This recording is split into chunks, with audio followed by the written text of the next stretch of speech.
오늘 말씀 17절에 보면 선을 행함으로 고난받는 것이 하나님의 뜻일진데 악을 행함으로 고난받는 것보다 낫다라고 말씀합니다.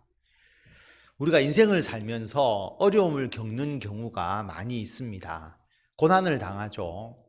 고난이라 하면 좀 표현이 그렇다고 생각이 들면 고생을 합니다. 그런데 왜 우리가 고난을 겪느냐, 고생하느냐? 왜가 중요하죠. 모두가 똑같은 고난이고 고생이 아닙니다. 선을 행함으로써 고난을 받는 경우도 있고 악을 행해서 고난을 받는 경우도 있습니다. 죄를 지어서 감옥에 가거나 죄로 인해서 벌을 받게 되어서 삶에 어려움이 생기기도 합니다. 그러나 독립운동을 하거나 일제시대 때 신사참배를 거부하거나 또 다른 지역에 가서 선교 활동을 하면서 다른 사람을 위해서 봉사를 하다가 고난을 받기도 합니다. 심지어 죽임을 당하기도 합니다. 고난을 받느냐, 고난을 받지 않느냐, 우리는 그것을 우선적으로 생각하기가 쉬운데 사실 고난을 받느냐, 받지 않느냐가 중요한 것이 아니라 고난을 어떤 이유로 받느냐, 이게 더 중요하고요. 고난을 내가 겪지만, 좀 우리가 쓰는 말로 하면 고생은 하지만 선을 행하다가 고난을 받는다면 이것은 하나님의 뜻이고 훌륭한 것이다, 더 좋은 것이다 라고 말씀을 합니다. 만약에 내가 악을 행하다가 고난을 받는다면 거기에 대해서 불평, 불만을 가지면 안 되죠. 왜냐하면 죄에 대해서 하나님께서 공의로 심판하는 것이고 하나님의 창조 질서를 유지하기 위해서 다스리시는 과정이기 때문에 우리가 죄를 행하다가 악을 행하다가 고난을 받는다면 그것을 받아들이는 마음의 자세가 필요합니다. 그러나 내가 선을 행했는데, 내가 좋은 일을 했는데 고난을 겪거나 또는 고생을 한다면 이것은 하나님 앞에 의로운 것이라고 여기셔야 합니다. 흔히들 우리가 올바로 잘 살면, 선을 행하면 우리 삶에 고난이 없지 않을까라고 생각하기가 쉽죠. 평탄한 길, 그래서 어떤 어려움도 없는 길을 걸어갈 거라고 생각을 하는데 실제로 우리가 선을 행하고 올바르게 살아간다 할지라도 고난과 고생을 겪을 수가 있습니다. 왜냐하면 이 세상이 악하지 않습니까? 이 세상이 잘못된 것이 너무 많잖아요. 그렇기 때문에 우리가 선하게 살아가려고 할 때 세상의 악과 부딪히는 경우가 생기게 됩니다. 세상과 맞서게 되는 경우도 생기죠. 그러다 보니까 오히려 더 고난을 겪게 되는 것을 알 수가 있습니다. 하나님께서 영적 전투를 위해서 우리를 사용하시죠. 그리스도의 군사로서 우리들을 사용하십니다. 그렇기 때문에 나는 하나님 말씀대로 올바로 사는데, 나는 선을 행하는데 왜 나에게 고통이 임하느냐, 왜 고생하느냐, 이것을 억울하게 생각하지 마시고 여러분 가운데 일어나는 고통과 고생에 대해서 내가 의롭게, 내가 선을 행하면서 그렇게 살면서 나에게 일어나는 고난이라면 거기에 대해서 불평, 불만을 가지기보다는 오히려 감사하시고 인내하고 이것을 극복하면서 이기는 것이 필요하다라고 우리에게 말씀하고 있습니다. 우리만 선을 행하다가 고난을 겪으면 억울하지 않습니까? 왜 나만 그렇지? 그런데 그 고난을 오직 의인이고 의롭게 행하면서도 받으신 분이 계시죠. 바로 예수님입니다. 18절 말씀을 보면 예수님의 십자가의 대속을 참 아주 완벽하게 요약하고 있다라고 볼 수가 있는데요. 그리스도께서 단번에 죄를 위하여 죽으셨다. 의인으로서 불의한 자를 대신하여 죽으셨다. 왜 죽으셨느냐? 우리를 하나님 앞으로 인도하려 하십니다. 예수님의 십자가의 죽음을 너무나 정확하게 표현하고 있습니다. 예수님은 단번에 단 한 번 죽으셨죠. 예수님은 신이시지 않습니까? 이 세상을 창조하신 하나님의 아들 신이신데 인간으로 이 세상에 오셨습니다. 그리고 단 한 번 죽으셨죠. 죽으신 이유는 예수님께서 죄가 있어서도 아니고 수명의 한계 때문에 죽으신 것도 아니고 죄를 대신해서 죽으셨는데 자신의 죄 때문에 죽으신 것이 아니라 의인이신데 불의한 자, 죄인, 즉 우리들을 대신해서 죽으셨습니다. 우리가 원래 죄로 인하여서 죽어야 하는데 영원한 하나님의 심판에 들어가야 하는데 예수님께서 우리들을 대신하여 죽으셨습니다. 조금 쉽게 예를 든다면 우리가 잘못해서 벌금형을 받게 되었다라고 하는 겁니다. 그런데 벌금이 작은 게 아니라 우리 범칙금 같이 뭐 몇만 원 내고 해결되는 것이 아니라 벌금이 어마어마한 겁니다. 그 벌금을 내가 낼 돈이 없습니다. 나의 전 재산을 팔아도 낼 수 없는 정도의 돈이라고 하는 것이죠. 그러니까 벌금을 낼 수가 없으니까 자기가 범죄자처럼 쫓겨서 도망 다녀야 되는 겁니다. 그렇지 않습니까? 잡히면 안 되니까. 그런데 어떤 분이 그 벌금을 대신 내어 주었습니다. 그분의 전 재산을 팔아서 그래서 나의 벌금을 해결해 주었다라고 하는 거죠. 팩트지 않습니까? 분명한 사실입니다. 그런데 이 사람이 그분이 나의 죄를 대신해서 내 벌금을 대신 납부해 주었다. 그래서 나는 이제 벌금이 다 해결되었다는 것을 믿지 않는다면 이 사람은 어떻게 살겠습니까? 계속 도망 다니면서 살 것입니다. 내가 당신의 벌금을 해결해 주었다라고 말해도 아니 그렇게 큰 돈을 당신이 어떻게 해결해 줄 수 있느냐, 해결받을 수 없다 라고 하면서 믿지 않는다면 계속 도망 다니는 도망자의 삶을 살 것이다 라고 하는 것이죠. 그걸 믿는 게 필요합니다. 우리가 지은 죄에 대해서 우리의 어떤 의로운 행위에 의해서 구원받는 게 아니라 하나님께서 예수님의 십자가의 대속으로 너희들의 죄를 내가 해결해 주었다. 더 이상 너희들의 죄를 묻지 않겠다. 너희 그것을 믿는다면 너희들은 죄인이 아니라 이제 내가 의롭다고 여겨준다라고 하나님께서 선언을 하셨는데 나는 믿지 못하겠다. 그러면 그 은혜를 입지 못하게 되는 것이죠. 예수님께서 우리들의 죄를 대신해서 죽으셨고 팩트죠. 역사적 사건입니다. 그리고 하나님께서 이제 예수님의 죽음으로 그 믿는 자에게 우리들의 죄에 대해서 더 이상 묻지 않겠다. 그렇게 선언하셨는데 믿지 않는다면 아무 소용이 없는 겁니다. 예수님께서 우리들의 죄를 대신하여 죽으신 이유가 뭐냐? 오늘 말씀을 보면 우리를 하나님 앞으로 인도하기 위해서다라고 하는 거죠. 하나님은 거룩하신 분이지 않습니까? 하나님 앞에 가려고 하면 우리가 더러운 죄의 모습으로는 하나님께로 나아갈 수가 없는 겁니다. 하나님의 나라에서 우리가 이 죄된 본성을 가지고는 살아갈 수가 없는 것이죠. 그럼 어떻게 하나님께로 갈 수 있느냐? 우리가 아무리 돌을 닦고 정신 수양을 하고 우리가 거룩하게 살려고 노력을 해도 우리들의 노력으로는 하나님 앞에 그 거룩한 수준까지 이르지 못하게 되는 거죠. 그러니까 우리의 힘으로서는 구원을 받을 수가 없습니다. 그런데 하나님께서 예수님을 통해서 우리들의 죄를 대속해 주심으로 우리를 구원에 이르게 해 주셨다는 거죠. 하나님께로 인도해 주신 겁니다. 제가 여러 번 말씀을 드렸는데 아마 우리가 어떤 수양을 하고 어떤 노력을 해서 예를 들어서 한 3,000배를 한다든지 아니면 30일을 금식하고 그리고 교회에 와서 예배를 한 1,000번 정도 드려라. 그러면 내가 너희들의 죄를 용서해 줄게 라고 이야기를 한다면 오히려 사람들이 더 쉽게 받아들일 수도 있을 겁니다. 내가 1,000번을 해야지.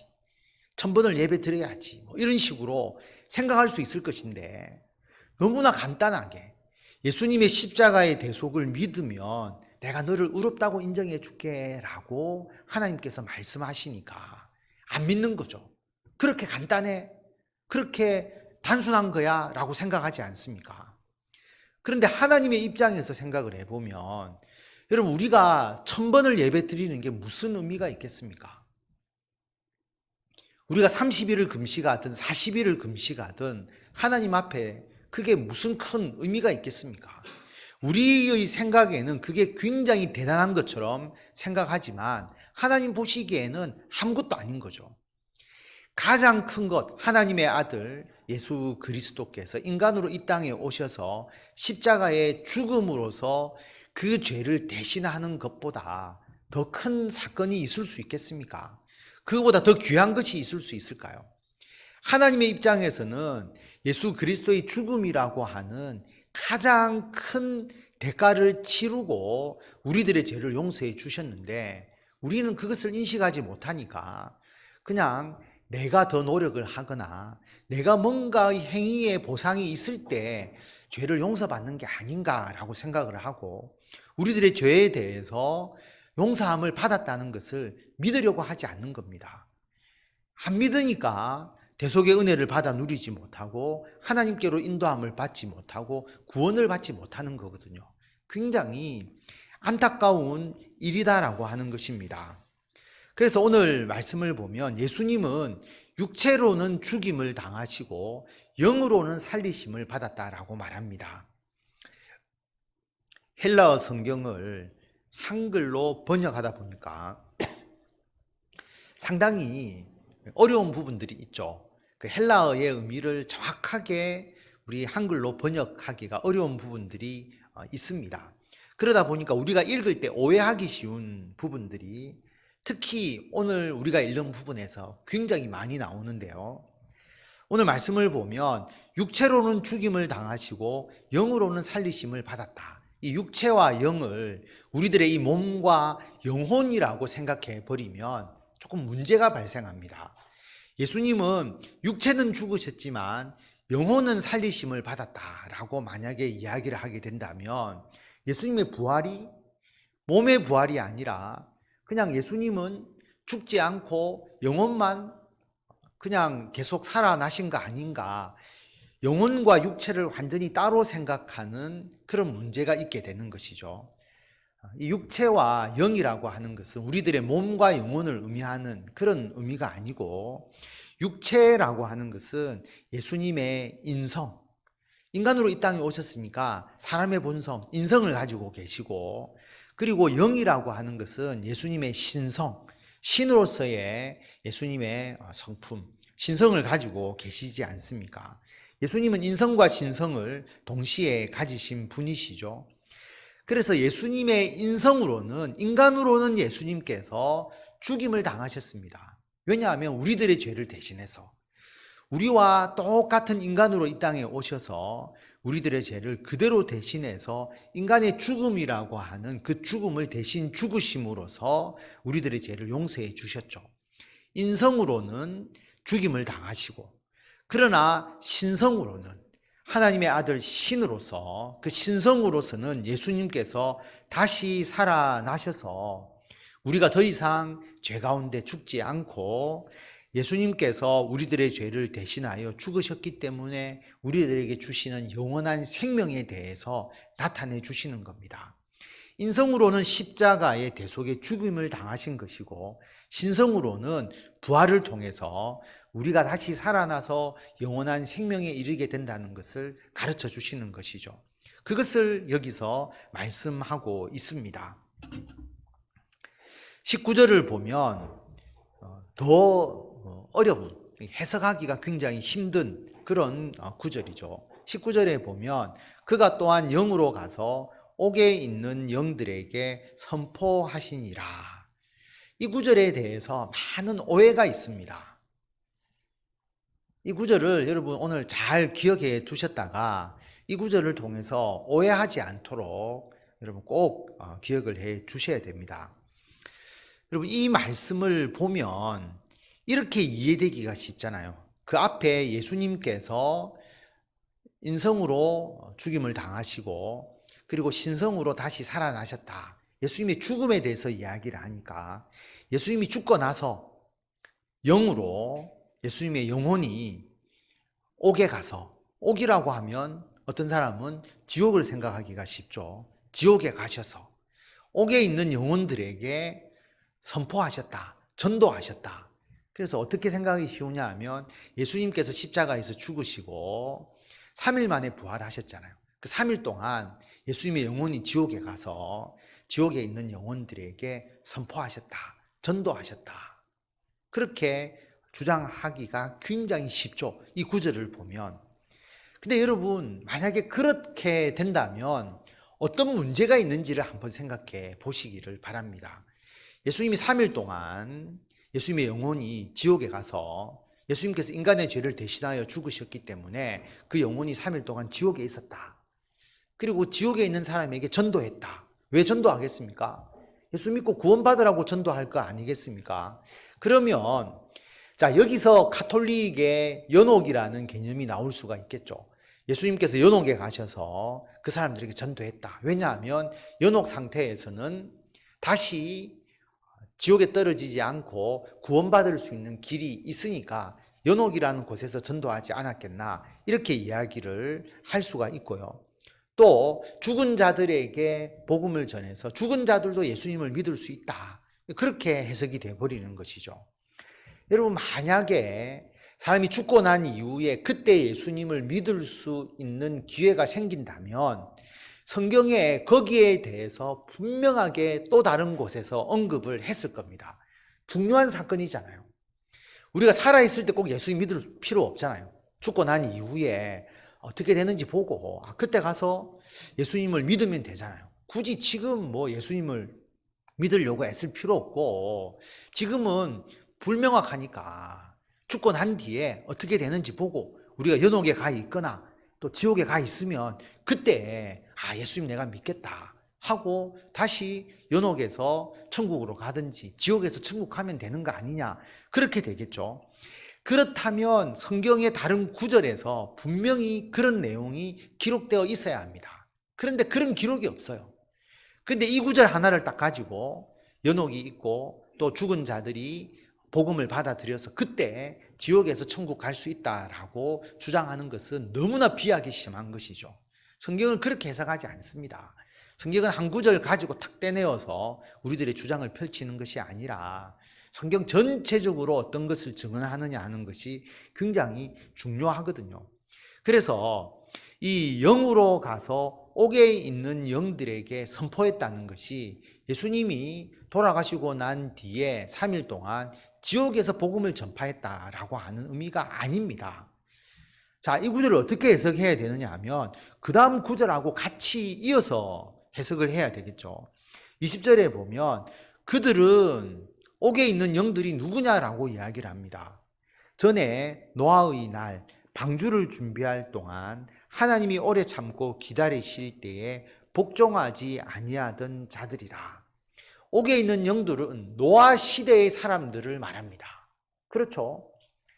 노아의 방주를 준비할 동안에 하나님께서 홍수로 이 세상을 심판하신다고 노아를 통해서 말씀하셨죠.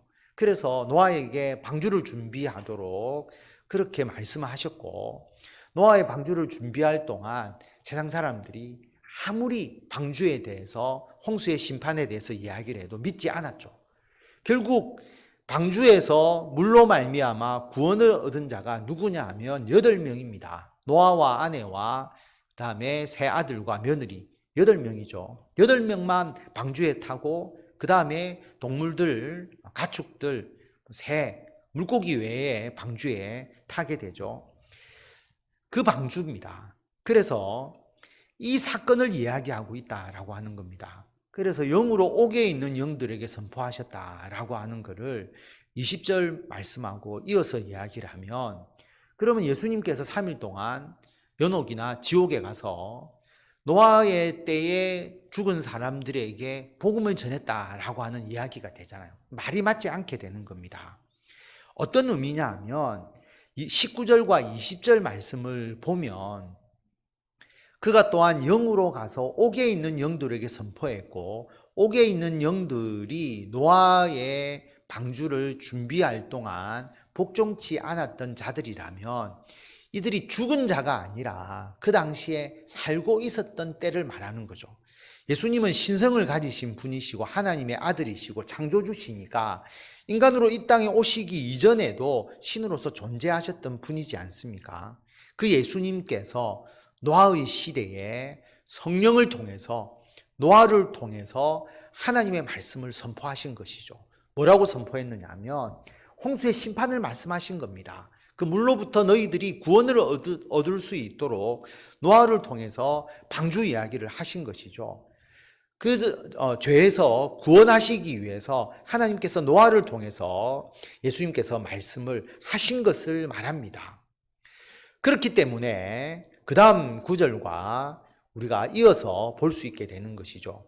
21절에 보면 물은 예수 그리스도께서 부활하심으로 말미암아 이제 너희를 구원하는 편이 곧 세례라. 자, 무엇을 연관시키느냐 하면 노아의 방주 때 물이 있지 않습니까? 홍수.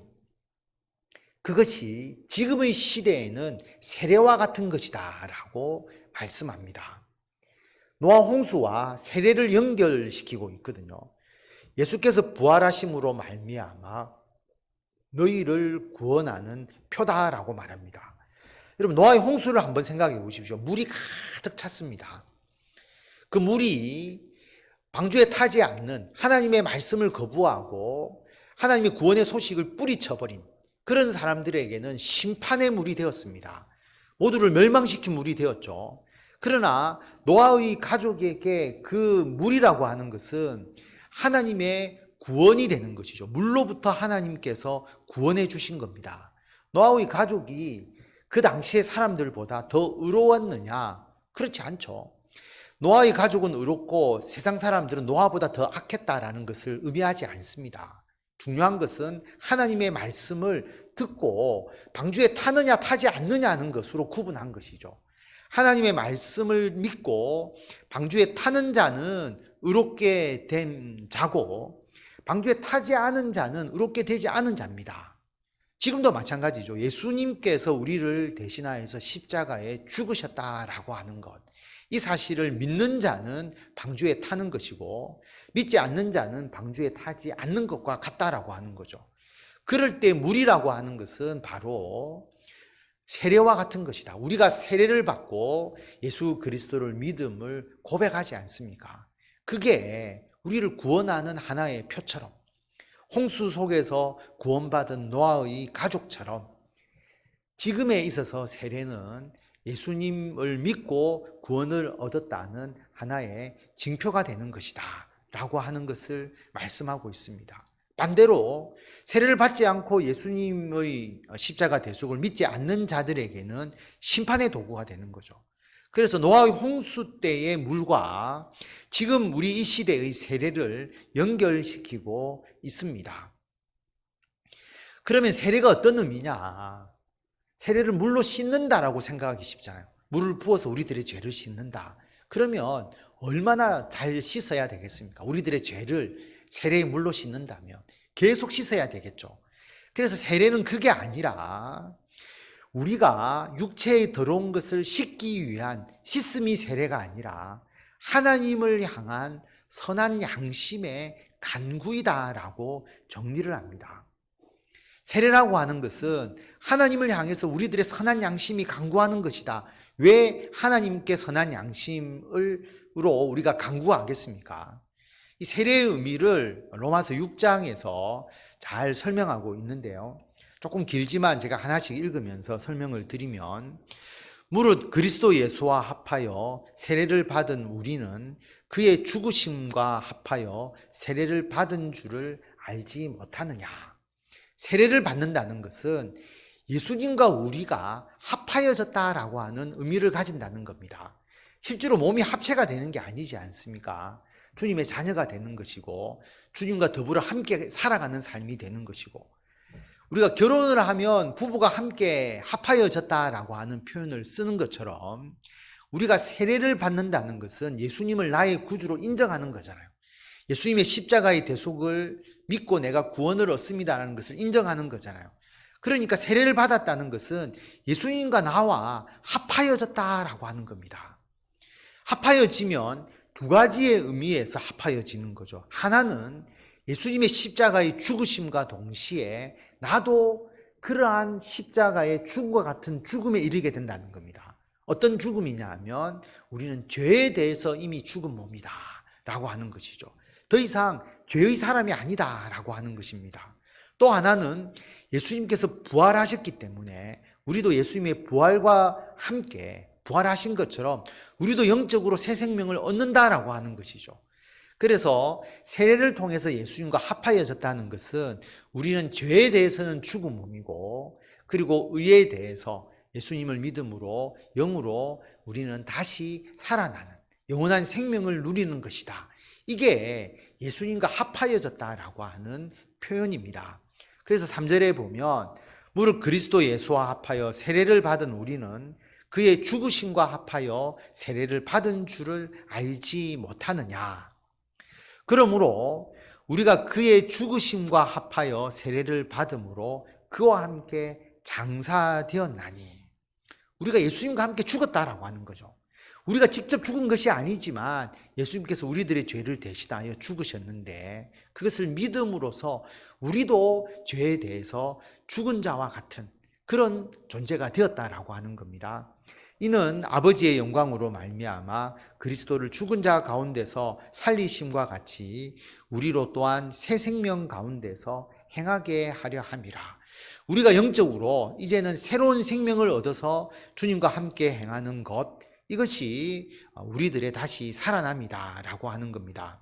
5절에 보면 만일 우리가 그의 죽으심과 같은 모양으로 연합한 자가 되었으면 또한 그의 부활과 같은 모양으로 연합한 자도 되리라. 우리는 죄에 대해서 죽은 몸, 그리고 영으로는 우리가 다시 살아나는 새 생명으로 살아나는 존재. 6절에 보면 우리가 알거니와 우리의 옛사람이 예수와 함께 십자가에 못 박힌 것은 죄의 몸이 죽어 다시는 우리가 죄에게 종노릇하지 아니하려 함이니. 우리가 예수님과 함께 죽었다라고 하는 것은 우리들의 옛사람이 예수님의 십자가와 함께 못 박혀서 우리들의 죄의 몸이 죽었다라고 하는 겁니다. 더 이상 우리는 죄의 종이 아니다라고 하는 것이죠. 그리고 7절에 보면 이는 죽은 자가 죄에서 벗어나 의롭다 하심을 얻었습니다. 예수님의 부활과 함께 우리도 죄에서 벗어나서 의롭다함을 얻은 자가 되었다.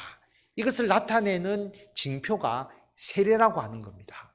단지 물로 씻는다는 의미가 아니라 예수님과 합하여졌다라고 하는 중요한 의미를 가지는 것임을 우리에게 말씀하고 있습니다. 그래서 8절에 보면 만일 우리가 그리스도와 함께 죽었으면 또한 그와 함께 살 줄을 믿노니. 우리가 세례를 받았다면 예수님과 함께 죽고 예수님의 부활과 함께 살 줄을 믿게 되는 것이고요. 그리고 이는 그리스도께서 죽은 자 가운데서 살아나셨음에 다시 죽지 아니하시고 사망이 다시 그를 주장하지 못할 줄을 알미로라. 예수님께서 다시 살아나시고 예수님은 더 이상 죽는 분이 아니잖아요. 사망이 다시는 예수님을 주장하지 않지 않습니까? 그러므로 우리도 죽고 난 이후에 예수님과 더불어 부활하게 되면 더 이상 사망이 우리를 주장하지 않는다. 영원한 생명이 우리들에게 있게 되는 것이라고 우리에게 말씀하고 있습니다. 그래서 오늘 말씀을 보면 22절 보면 예수님은 하늘에 오르사 하나님 우편에 계시니 천사들과 권세들과 능력들이 그에게 복종하느니라. 하나님의 우편에서 하나님과 더불어서 이 세상을 다스리시는 예수 그리스도. 그래서 예수님을 위해서 우리가 이 땅에서 살아가는 것입니다. 자, 다시 우리가 앞으로 돌아가게 되면 오늘 말씀의 핵심, 우리가 고난을 겪을 수가 있다는 겁니다. 이 세상에서 살아갈 때에 고생할 수가 있는 겁니다. 왜 내가 이 고생하지? 여러분 그렇게 생각하지 마시고 예수님도 우리를 위해서 고난을 겪으셨습니다. 그러므로 우리가 살아가는 인생 가운데서 우리가 선을 행하고 하나님의 일을 행하면서 고생과 고난이 있을 수밖에 없다라고 하는 겁니다. 그 고생과 고난이 여러분의 가정의 일에서 비롯될 수도 있고요. 직장을 통해서 이루어질 수도 있고 또 교회에서의 일을 통해서 이루어질 수가 있습니다. 그런데 그 모두가 하나님의 일이잖아요. 우리가 예수 믿는 자로서 가정을 돌보는 일, 직장과 사업을 행하는 일, 그리고 교회에서 봉사하고 주의 일을 우리가 돕는 모든 일이 하나님의 일이지 않습니까? 그 일을 우리가 기도하면서 하나님의 영광을 위해서 살아가려고 할 때 고난과 고생이 있을 수 있다라고 하는 겁니다. 하나님 나에게 왜 이런 고난을 주십니까? 그렇게 이야기하기보다 우리가 죄를 지어서 겪는 고난이 아니기 때문에 하나님의 선한 일을 행하면서 우리가 겪는 고난이기 때문에 이것은 하나님의 뜻 안에 있는 것이고 오히려 우리가 인내하며 감사하며 그 고난을 극복하고 하나님의 영광을 나타내는 것이 더 중요한 것이다 라고 하는 것을 기억해야 합니다. 그 증표가 세례입니다. 우리는 세례를 받았다라고 하는 거죠. 예수 그리스도를 나의 구주로 고백을 했습니다. 세례는 죄를 씻는 것이 아니라 예수님과 합하여지는 것이다. 예수님과 합하여진다는 의미는 예수님의 십자가의 죽음과 더불어서 나의 죄로 물든 죄의 종인 나의 옛사람은 죽고 예수님의 부활하심으로 내가 새 생명을 얻어서 다시는 죽음을 경험하지 않는 영원한 생명을 얻게 된다는 것을 우리에게 말씀하고 있습니다. 마치 노아의 홍수 시대에 그 심판하는 물처럼 한쪽은 그 물이 심판의 물이었지만 한쪽은 방주 속에서 그들이 구원을 받는 그 구원의 은총이었던 것처럼 우리들에게 임한 세례라고 하는 것은 이런 의미를 가진다라고 하는 거죠. 그래서 물로만 세례를 받는 것이 아니라 예수님과 합하여지기 위해서는 성령께서 우리와 늘 함께 하셔서 예수님과 더불어 살아가게 해 주시는 것입니다. 예수님께서 우리에게 세례를 받게 하시고 우리를 죄에서 대속해 주신 이유는 우리를 하나님께로 인도하기 위함이다라고 하는 겁니다. 그래서 우리가 죽어서 하나님의 나라에 갈 뿐만 아니라 이 땅에서 하나님의 나라의 의로운 일을 위해서 우리가 살아가는 것이고 하나님의 나라의 일을 하면서 고난받는 것, 고생하는 것 여러분 두려워하거나 그것 때문에 낙심하지 마시고 코로나로 인하여서 또 우리가 살아가는 모든 인생 가운데서 크고 작은 여러 가지 일들이 있게 됩니다. 가정에서의 일, 직장과 사업의 일, 교회의 일, 여러분의 모든 일들이 여러분이 죄를 지어서 겪는 고난이 아니라면 하나님의 선한 뜻을 위해서 행하다가 겪는 고난이라면 여러분 그 고난에 대해서 감사하시고 인내하시고 오히려 그 고난을 통해서 하나님의 나라의 더 큰 일들을 우리가 감당하고 풍성한 열매를 맺게 됨을 소망하면서 기뻐하시며 늘 승리하시는 성도 여러분들이 다 되시기를 바랍니다.